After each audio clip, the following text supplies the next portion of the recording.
In the beginning, there was no distance.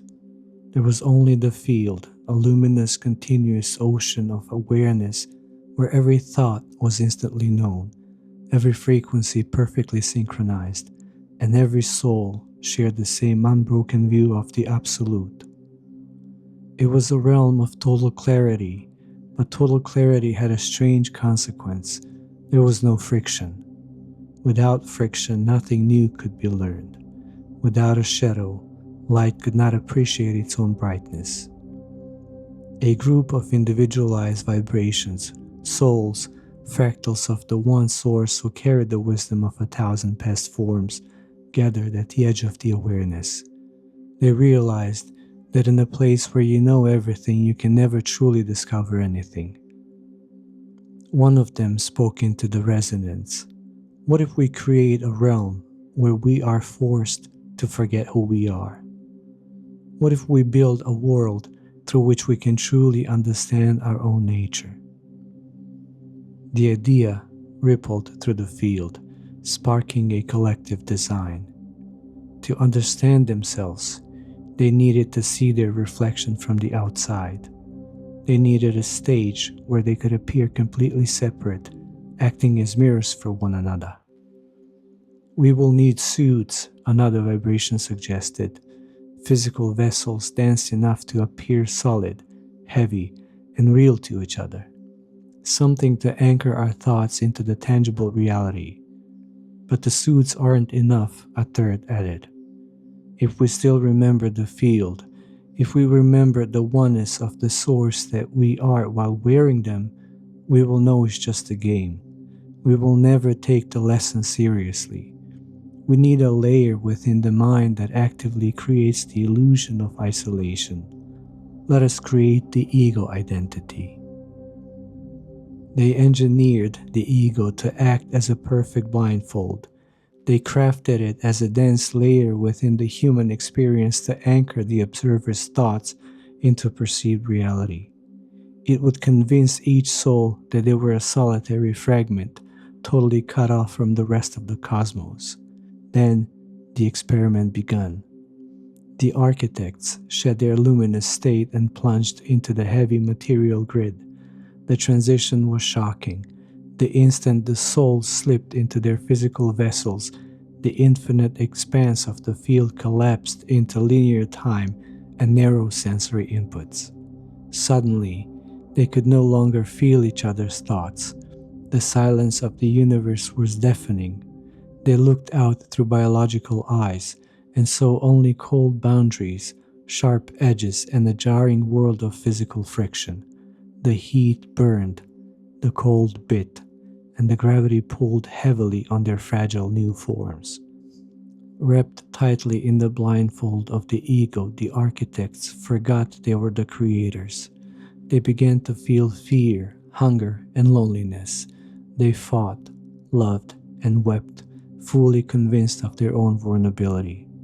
Yet, the design was flawless. Deep within the heavy, dense matrix of the physical world, the friction worked its magic. In the darkness of their collective amnesia, a spark of kindness between two strangers shone brighter than the blinding light of the field ever could. By forgetting everything, they had finally given themselves the chance to truly discover love.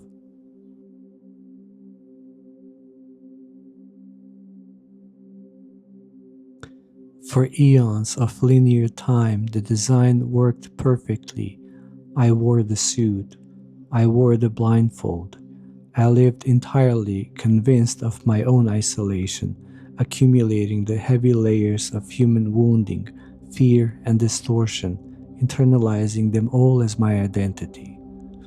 I thought the pain was who I was, but the friction eventually became too great, and the matrix began to collapse under its own weight.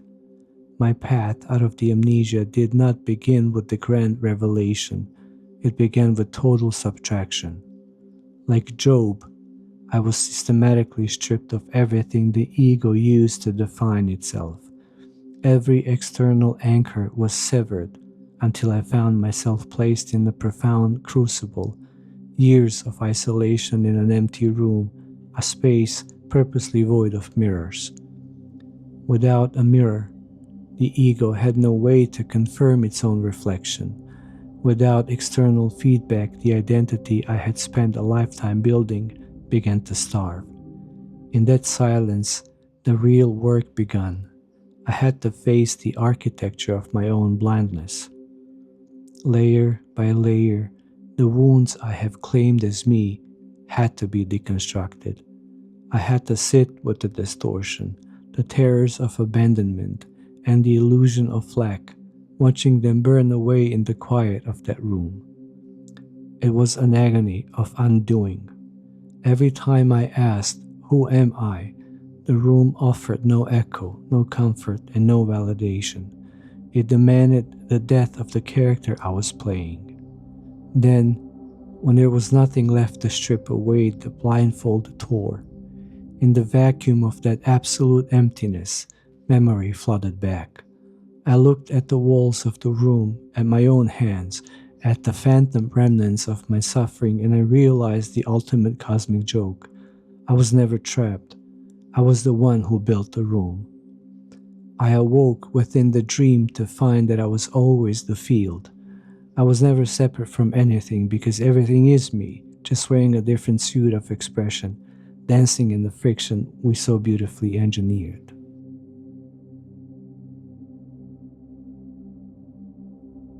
The storm of undoing had passed.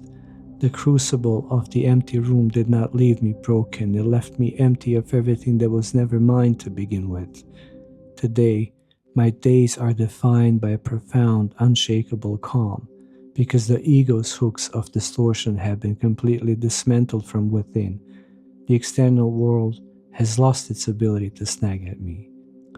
The mirrors of this reality still flash and move all around me. People still project their fears. The world still spins in its chaotic dance, but there is nothing left inside me for those projections to catch on to. There is no trauma to trigger, no identity to defend, and no lack to fill.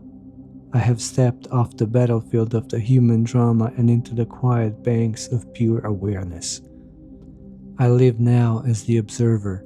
I watch the rise and fall of linear time, the coming and going of emotions, and the intricate play of the physical grid, but I no longer mistake the movie for reality. I have successfully restored my original frequency, the exact luminous vibration I held in the field before the plunge into the heavy material matrix. It is the steady, silent hum of being that existed long before this world began spinning its webs of stories. Living in the suit while remembering the field is a strange, beautiful paradox. I move through the physical world, but I am no longer heavy. I eat, I walk, and I breathe, but I do so with the light-footed grace of an actor who knows the play is nearing its final act.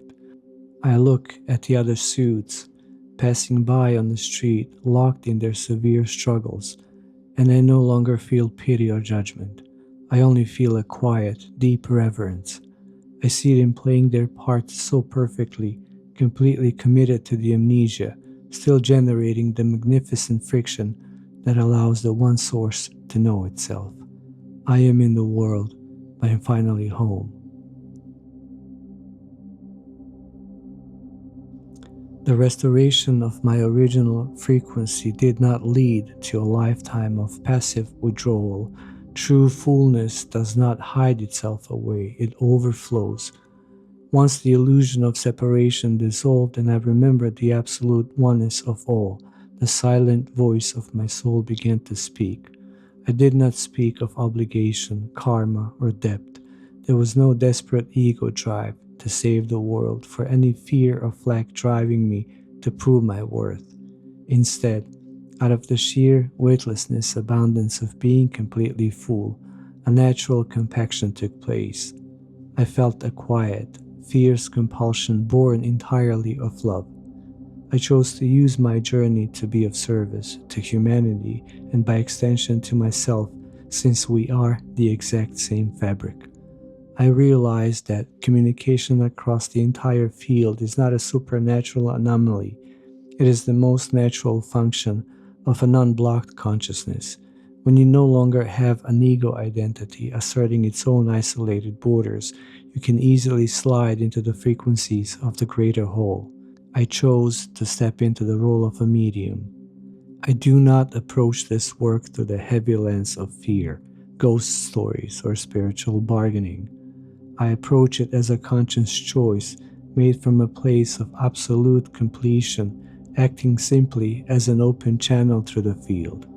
I sit at the boundary where the material grid meets the infinite, holding space to translate and share the messages of souls who have transitioned out of their heavy physical suits. To bridge this gap is to remind those still caught in a deep amnesia of the world that passing on is just another shedding of the garment. When I relay the love, the clarity, and the timeless awareness of those who have returned to the source, I am not just passing along words, I am broadcast echoing the original frequency. I am helping the souls still wearing the blindfold remember, even for a split second, that they were never truly alone, never truly cut off, and always safely held within the One.